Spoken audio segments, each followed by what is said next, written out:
Bonsoir et bienvenue dans votre émission, les cours de la sécurité sociale. Nous recevons ce soir le directeur des études et de la communication de la SNCS, M. Carl Tejeungu.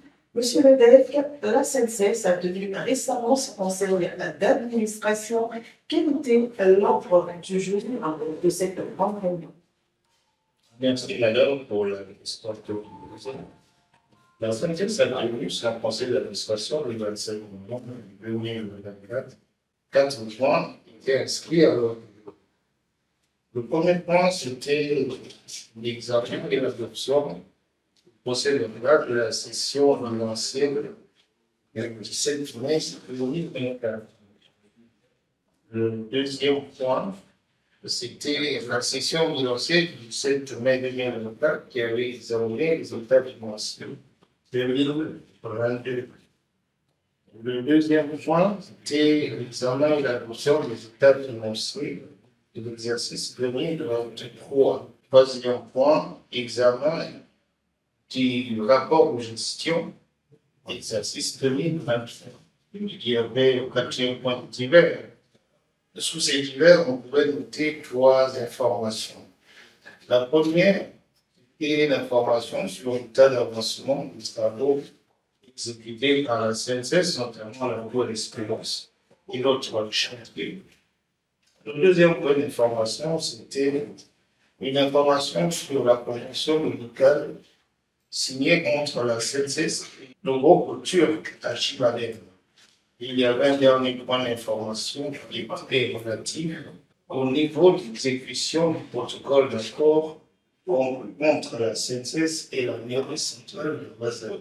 On va aborder au conseil d'administration du 27 novembre 2024. Alors, à propos de l'état financier, le rapport de gestion 2023 adopté et le Avant de donner une réponse précise à la question, il faut peut-être dire que rappeler 2 choses. La première, c'est que dans l'axe numéro 2 du plan d'action 2024, notamment le point relatif à l'amélioration de la gestion financière et comptable de la SNCS, il était prescrit à l'agence comptable comme mission de produire les états financiers exercice 2023. Et l'agence comptable s'y est attelée. C'est pour cette raison que ce point était inscrit à l'ordre. Le deuxième point, avant ce deuxième point, il faut dire que les services de la SNCS, notamment de l'agence comptable, se sont mis au travail et ont produit ces états financiers en collaboration avec le commissaire au compte.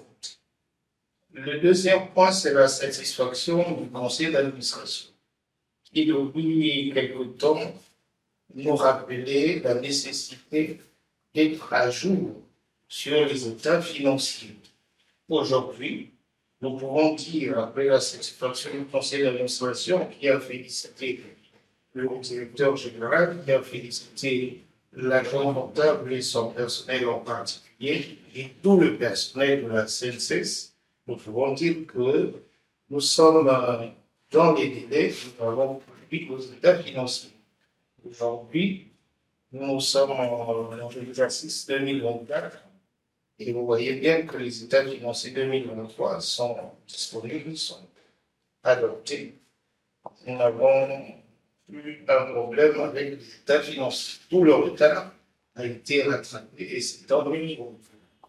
Alors, monsieur Moudek, il ressort du compte rendu fait à l'issue du conseil d'administration de la SNCS. La SNCS, la Caisse nationale de sécurité sociale, a assuré son fonctionnement régulier, le paiement de toutes les prestations à terme échues et réaliser les investissements nécessaires. Alors, que doit-on comprendre de cette conclusion? Mais avant que vous me répondez à notre question, je vous propose de suivre ces images. Lors du jour de cette réunion du conseil d'administration de la SNCS, a porté sur un ensemble de points, notamment l'examen et l'adoption des états financiers arrêtés au 31 décembre 2023, l'examen du rapport de gestion exercice 2023, L'information sur l'état d'avancement des travaux de construction de la tour Espérance et sur les niveaux d'exécution du protocole d'accord conclu entre la Caisse nationale de sécurité sociale et la mairie centrale. Les opérations financières et comptables exécutées au 31 décembre 2023 se sont soldées par un résultat de 111 milliards 250 millions, toutes gestions confondues, contre 41 milliards 855 millions en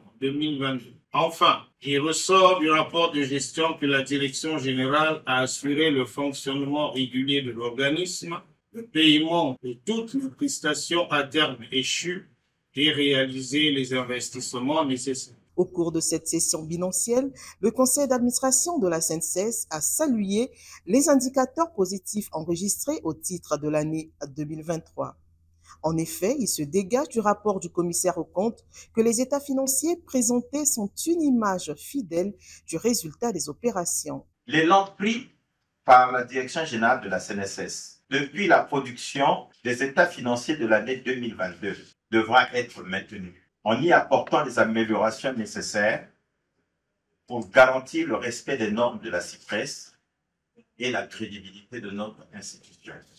En dépit du fait que la situation de la CNSS dépend fortement du contexte national sur le plan économique et financier, le ferme engagement et les efforts de la direction générale, des cadres et de tout le personnel de la Caisse contribueront considérablement à l'amélioration de ses performances. Ici est de souligner que les opérations financières réalisées au 31 décembre 2023 se sont soldées par un résultat déficitaire de moins 111 milliards 250 millions 648 181 francs CFA.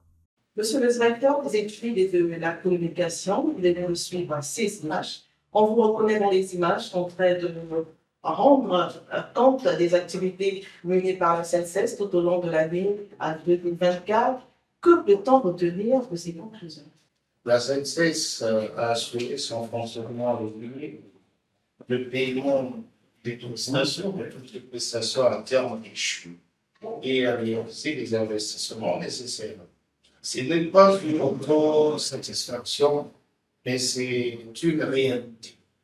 Si vous avez suivi le dernier conseil d'administration, celui de janvier, nous avions présenté le rapport d'activité 2023. Et dans ce rapport d'activité, nous avons relevé les principales activités réalisées. Il en est sorti que la SNCS avait réalisé l'essentiel des prescriptions du plan d'action 2023. Et parmi ces prescriptions, il y avait le paiement régulier des prestations. Ce que nous avons réalisé avec l'entière satisfaction de nos partenaires que sont les retraités ou leurs associations et avec la satisfaction du conseil d'administration.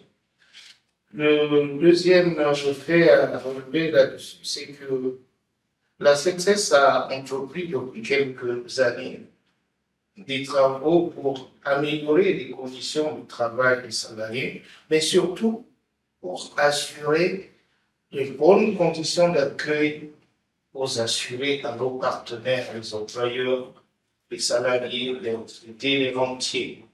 Et ces travaux se traduisent par la construction des directions départementales des agences pour être plus proches des usagers de la SNCS, pour les rapprocher de la SNCS, réduire, comme l'avait dit M. le directeur général, réduire les distances parcourues par les uns et les autres, donc réduire les souffrances qu'ils éprouvaient pour venir percevoir leurs droits ou pour venir remplir leurs obligations. Voilà un peu les faits que nous pouvons relever pour justifier ce que nous avons dit à ce titre. Donc c'est en toute responsabilité que nous avons affirmé que la SNCS a assuré son fonctionnement régulier, payer toutes les prestations à terme échues et réaliser les investissements nécessaires. Parce qu'au cours de la même année, nous avons réceptionné l'agence Lodio qui était achevée. C'était tant mieux pour nous. Alors, Quand on les suit, on comprend aisément que plusieurs chantiers ont été lancés par la SNCF au cours de l'année 2024, pendant que cette année est marquée par un climat économique assez morose, pendant que les sociétés de la place connaissent d'énormes difficultés. La SNCF, vous avez parlé tout à l'heure des chantiers de la SNCF. Nous avons la tour Espérance qui est en pleine construction. Très souvent, quand on arrive entre le rond-point de Topoto et la gare, on constate qu'il y a souvent un bouchon. Ce sont des gros engins qui vont, qui viennent dans tous les sens. Alors, comment avancent les chantiers de la tour Espérance? À côté de la tour Espérance, la SNCF a également signé un protocole d'accord avec la mairie centrale, une convention médicale. Alors, que pouvez-vous nous dire par rapport à tous ces chantiers? Il faut préciser d'abord que la SNCF n'a pas vocation à construire des immeubles, sauf aussi construire des immeubles durables. Mais nous le faisons parce que la SNCF est dans une nouvelle dynamique, celle des réformes. Et parmi ces réformes, il y a pour nous la nécessité de diversifier nos sources de financement. C'est pour cette raison que nous investissons dans l'immobilier, mais aussi dans les placements. Il n'y a pas que les immeubles, c'est parce qu'ils sont visibles, mais ces immeubles sont aussi construits, non pas pour notre satisfaction, c'est pour améliorer les conditions d'accueil, j'ai dit tout à l'heure, des assurés, mais pour nous rapprocher aussi des assurés. Je vous prendrai l'exemple là où nous sommes. Nous sommes à l'agence du centre-ville. La SNCF a érigé il y a une année et demie, 2 ans pratiquement déjà, que nous avons cette agence du centre-ville. Aujourd'hui, l'employeur qui est autour de cette agence n'a plus besoin d'aller à la direction rurale. Il remplit toutes ses obligations à l'agence du centre-ville. Je vous prendrai les cas patents plus patents des agences de Talangay et de Bakongo. Aujourd'hui, les employeurs qui sont situés dans ces quartiers, qui sont basés dans ces quartiers, n'ont plus à venir à la direction générale. Ils remplissent toutes leurs obligations à Talangay, ceux qui sont à Talangay, et Congo, etc. À Bakongo, à l'agence de Bakongo, ceux qui sont à Makelekele ou à Matiko. Ce qui fait que ce n'est pas une satisfaction pour nous, mais c'est un besoin de toujours améliorer l'offre aux usagers de la SNCF. Cela dit, comment avancent les travaux? Les travaux de la Tour Espérance avancent très bien. Ils avancent très bien, ainsi que tous les autres travaux. Mais il ne s'agit pas de les placer dans le contexte économique morose. C'est le dire ainsi, c'est comme si nous avions décidé de faire ces travaux en 2023 ou cette année. Non, il s'agit des projets mûris depuis plusieurs années. Depuis plusieurs années, donc nous sommes simplement dans la réalisation ou dans la poursuite de certains travaux.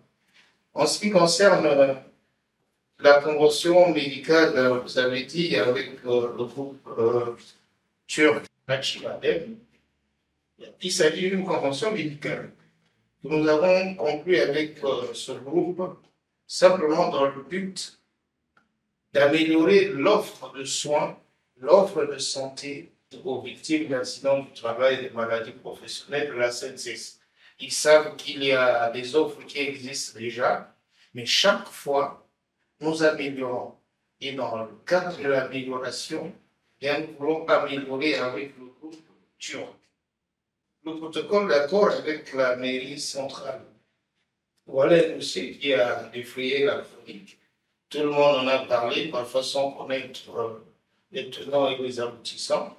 Mais bon, c'est une question dont on ne doit pas toujours parler comme ça.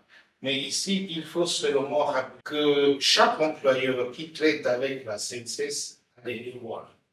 Parmi ces devoirs, il y a la déclaration des salariés, la déclaration des salaires, le paiement des cotisations sociales. Chaque fois que les cotisations ne sont pas payées, la SNCF est fondée à poursuivre tout employeur débiteur. Par ailleurs, chaque employeur fait l'objet de contrôles. Et à l'issue des contrôles, si une dette est déterminée, l'employeur peut solliciter un paiement échelonné de la dette, donc signé avec la SNCS un protocole d'accord comme il en est le cas avec la mairie centrale. Mais lorsqu'on signe le protocole d'accord, il faut le dire, il naît de chaque partie des devoirs. Le devoir pour l'employeur, c'est de respecter les termes protocole d'accord. C'est un contrat. Le devoir pour la CNCS également, c'est de respecter sa part d'obligation qui consiste en contrepartie du respect par l'employeur de ses obligations de payer les prestations dues aux salariés. Parce qu'il faut le noter bien que la CNCS gère une catégorie de personnes dont la survie dépend du paiement des cotisations par les employeurs. Quand l'employeur ne paye pas les cotisations sociales, il sacrifie les intérêts de ses travailleurs ou de ses retraités. Monsieur Modec, vous le savez sans doute, l'Internet n'est plus un luxe depuis un bon moment pour les Congolais, ce qui fait que les Congolais utilisent les réseaux sociaux comme moyen d'expression. Et sur les réseaux sociaux, je ne vais pas faire la pub de ces derniers, mais je prends le cas de TikTok, je prends le cas de WhatsApp, nous avons beaucoup de groupes aujourd'hui, mais à un moment donné, on a eu des images qui circulaient où on avait des dossiers qui seraient rejetés par la SNCS. C'est vrai qu'à ce moment-là, la SNCS n'avait pas pensé s'exprimer. Est-ce qu'aujourd'hui, vous pouvez nous dire quelque chose sur cette séquence? La SNCS s'est exprimée au sein de l'administration parce que les administrateurs ont demandé au directeur général qu'est-ce qui s'était passé. Le directeur général a expliqué, je pense que je ne vais pas revenir là-dessus. Tout ce que je veux simplement dire, c'est que chacun doit respecter ses obligations. Maintenant, la récupération médiatique faite par les uns et les autres, elle peut être interprétée comme tout le monde veut, mais la vérité, c'est que la SNCS n'a jamais rejeté le dossier d'un quelconque employeur de salariés qui soit. Tous les salariés savent, tous les retraités savent et sont traités. Quand le dossier n'est pas à jour, n'est pas régulier, l'intéressé est saisi régulièrement et le dossier révisé ou corrigé et renvoyé à la CNCS par des mécanismes qui sont connus. J'espère que le message est passé. Pendant que se tenait la réponse du conseil d'administration de la CNCS, les candidats admissibles au test de recrutement des comptables passaient les épreuves orales. Alors, monsieur le DG, on sait également qu'il y a quelques années, la CNCS a recruté dans les mêmes conditions des agents comptables. Alors, si ma mémoire ne trahit pas, je pense qu'en 2022 également, il y a eu un test de recrutement et peu avant également un autre test de recrutement. Est-ce une politique spéciale de la CNCS pour pouvoir organiser des concours de recrutement, faire appel à un cabinet étranger et vraiment mener cela dans des conditions où on a l'impression que chaque jeune est devant son avenir, chaque jeune a l'opportunité lui-même de devenir ce qu'il veut. Vous l'avez raconté, la CNCS a organisé 2 tests avant celui d'il y a quelques jours. Vous avez aussi dit que chaque jeune est placé devant sa responsabilité sur la région. Depuis quelques années, sous l'impulsion de M. Odenro, directeur général, la CNCS a eu une nouvelle gouvernance. Et cette gouvernance s'étend dans tous les domaines d'action de la CNCS. Et parmi les actions de la CNCS, il y a la nécessité pour la CNCS de renforcer son personnel ou de renforcer les capacités de son personnel. Renforcer le personnel, c'est organiser les recrutements. Et les recrutements se font dans une démarche de transparence. Il ne s'agit pas pour la CNCS, qui recherche la qualité, de prendre des gens à gauche, à droite. Il s'agit pour la CNCS, selon les besoins dont qu'elle a, de sélectionner les meilleurs dans un domaine. Je peux vous dire que tout ce que nous avions sélectionné dans le domaine de la prévention il y a 2 ans, nous ont apporté de bons on retourne non seulement par le résultat, mais dans l'image même de la CNSS. Et c'est l'image du pays. Parce que d'avoir des Congolais qui vont briller à l'extérieur, parce qu'ils ont été sélectionnés à l'issue d'un test, c'est toujours une satisfaction. En ce qui concerne les comptables, c'est la même démarche. La CNSS a besoin de comptables, mais pas de tous les comptables.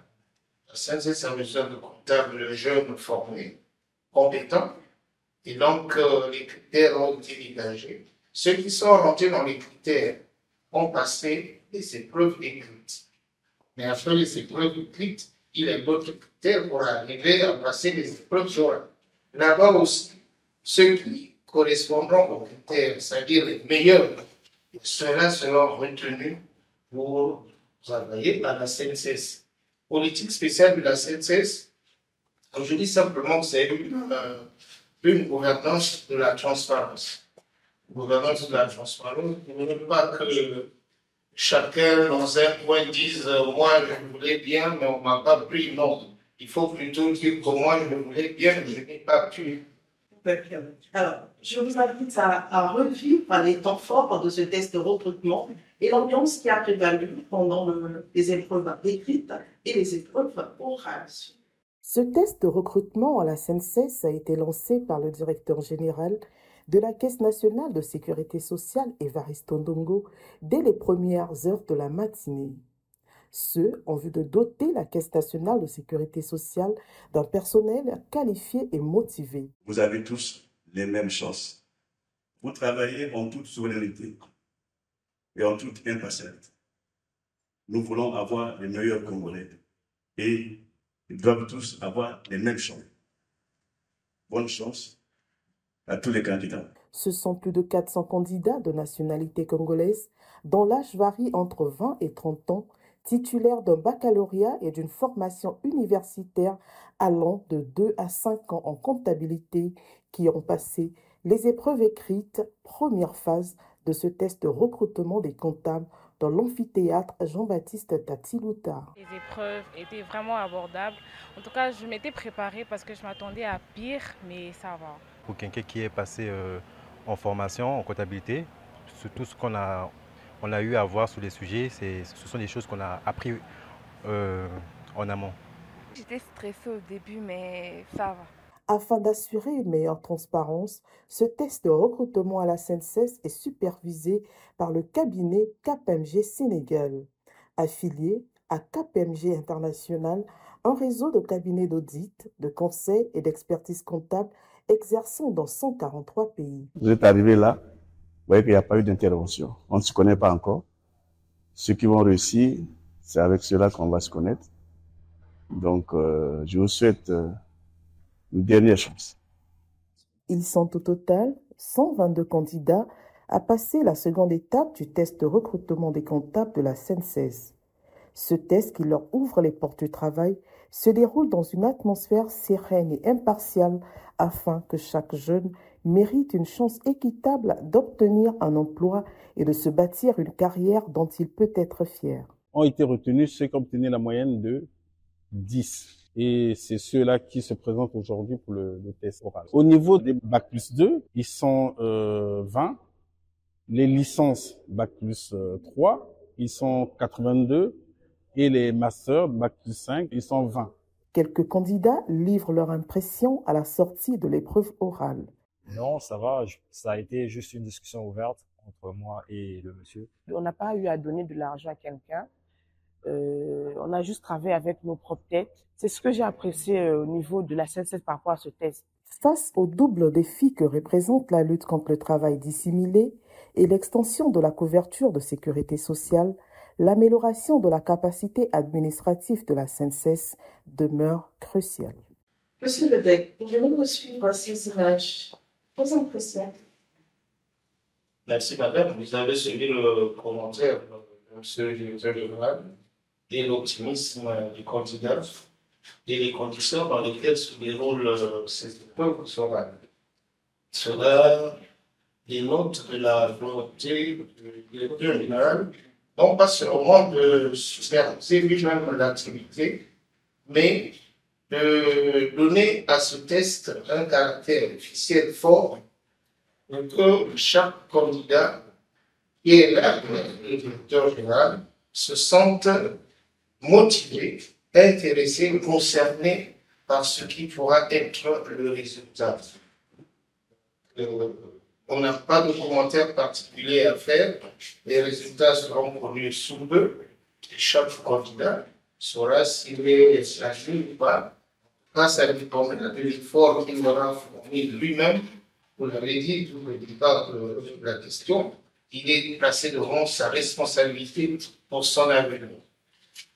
Monsieur Benzaï, un événement important a également marqué la fin du mois de novembre. C'est le message au président de la République à l'occasion de la fête de la République et c'était le 28 novembre 2024.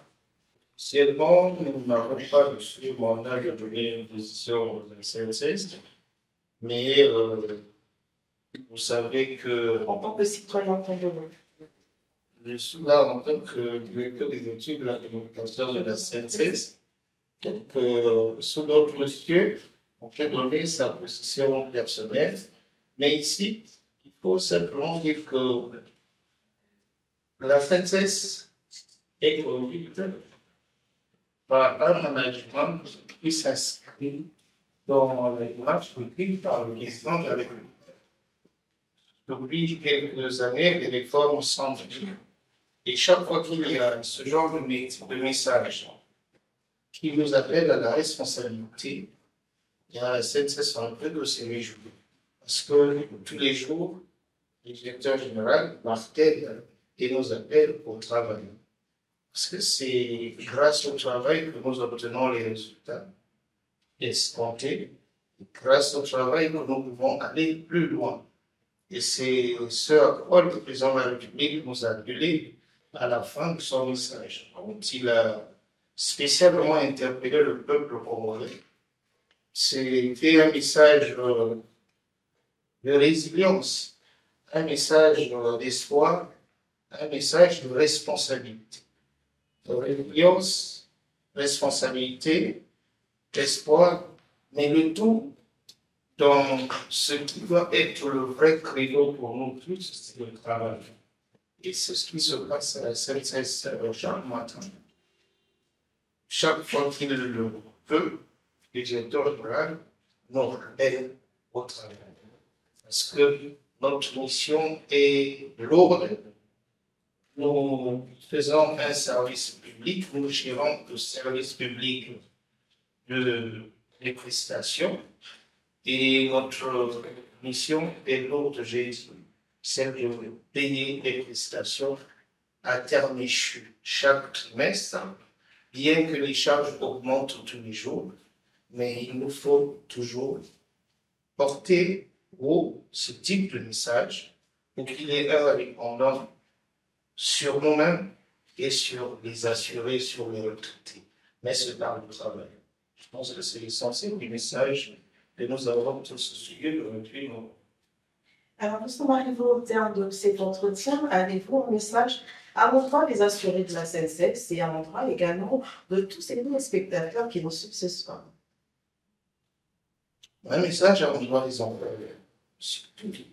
Parce que si nous avons pu nous réunir, c'est parce qu'il y a quelque part des employeurs qui ont intégré la nécessité de s'engager pour que la CNCS remplisse sa mission. C'est eux les employeurs qui font la CNCS. Parce que c'est à travers ce qu'ils apportent comme cotisation que la CNCS peut payer les prestations. Vous avez insisté tout à l'heure sur les conclusions du compte rendu du conseil d'administration. Mais si nous arrivons à le dire que nous avons payé régulièrement les prestations, c'est parce que quelque part, il y a des employeurs qui payent régulièrement. Félicitations à eux. Et interpeller ceux qui ne payent pas. Je pense qu'ils n'ont peut-être pas encore compris que les cotisations qu'ils payent dépendent des droits de leur salaire. Ne pas payer les cotisations sociales, c'est sacrifier ses salariés. sacrifier les salariés qui vont prendre le travail que vous demandez. Ça, c'est le premier message de les employeurs. Mais un deuxième message à l'endroit de tout le monde, c'est dire que la vérité sur la CNSS, c'est à la CNSS qu'il faut la traiter. À travers cette émission, chacun peut comprendre et voir ce que la CNSS fait au quotidien, ce que la CNSS réalise au quotidien.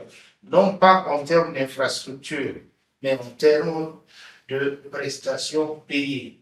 Chaque trimestre, nous avons des charges supplémentaires, nous avons plus de nous traiter et il faut trouver des ressources pour les payer. Vous avez dit tout à l'heure, la conjoncture est difficile, mais nous arrivons à le faire. Personne ne nous félicitera, nous continuerons à travailler. Peut-être que ceux qui ne nous félicitent pas ne trouveront plus les moyens pour nous critiquer. Ils ne verront que le silence qui voudra dire pour nous félicitations. À cœur vaillant, rien d'impossible. C'est cela. Les échos de la sécurité sociale vous disent ce soir félicitations. Et merci encore d'avoir été les nôtres ce soir, Monsieur Ledec. Nous sommes arrivés au terme de cette émission. Nous avons reçu ce soir le directeur des études et de la communication de la CNSS, Monsieur Carl Poueli Bungou. Avec lui, nous avons parlé des activités menées tout au long de l'année 2024 par la CNSS et nous avons également parlé du dernier test de recrutement des comptables organisé par la CNSS. Et c'est sur une note de satisfaction que va se terminer l'année 2024 au niveau de la CNSS. Merci encore d'avoir été des notes. Excellente soirée et à la prochaine.